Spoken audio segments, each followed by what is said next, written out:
Welcome to Late Night Cram. So, a couple of key pointers for the paper 2 paper, the Spain and Henry combo. Remember, it's 2 papers. Remember that you need to spend about half the time that you're given, which is the 1 hour 45, on each paper. So realistically, you're looking to do about 50 minutes per paper, which gives you 5 minutes spare. The papers are equally weighted. They're both worth 32 marks. So there really is an opportunity to clear up. In terms of the mark scheme, remember, of course, that the Henry papers, it is the 4B and 4C that are worth the majority of the marks. They're worth 28 out of the 32. Whereas with the Spain questions, they're a little bit more weighted evenly, in that question 1 is worth 8, question 2 is worth 8, and question 3, where you have to do 2 options, is worth 16. So effectively, it's an 8 and an 8. With the Spain paper, remember that you are needing to give 2 examples, ideally, per answer for question 1. You need to give 2 times 2 for question 3. So effectively, question 1 and question 3 are the same gig.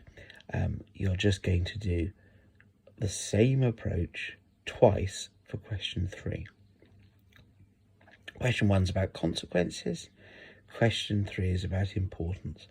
However, you can easily solve that problem by thinking about consequences again, because that's an indication of importance.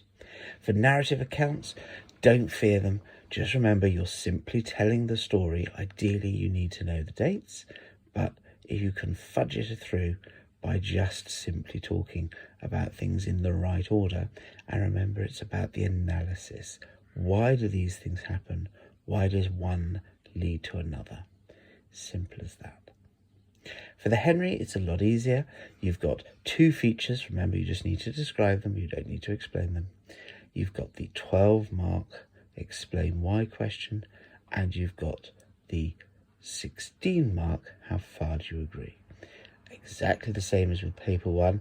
Explain why. You're needing to talk about why, not how. And you need to talk about, obviously, how far you agree. So you need that little statement. I partially agree, or I somewhat agree, or I somewhat disagree, or I partially disagree. Just choose one and run with it. You have a choice of 2 from 3 with the last question, question 3 on the Spain paper, and you have a choice 1 or the other for C, the 3rd paper, question on the Henry paper, Remember also that your questions between question 4B, the explain why, and 4C, the how far do you agree, there's effectively 3 questions you're going to do. 2 of them, they will cover the 3 topics of Henry. So there will be a question on Wolsey, there will be a question on Cromwell, and there will be a question on religion. Plan.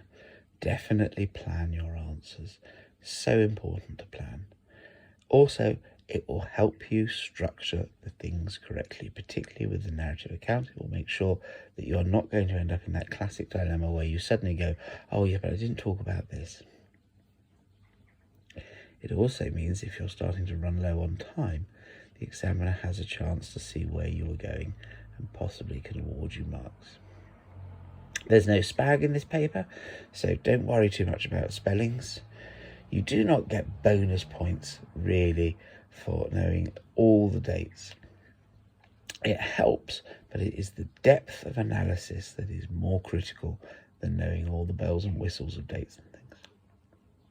That only comes into play if we're talking about the top end of level 4 answers, where we're trying to work out whether we should be perhaps awarding a fail on a 16 marker, something like 14 or 16 marks.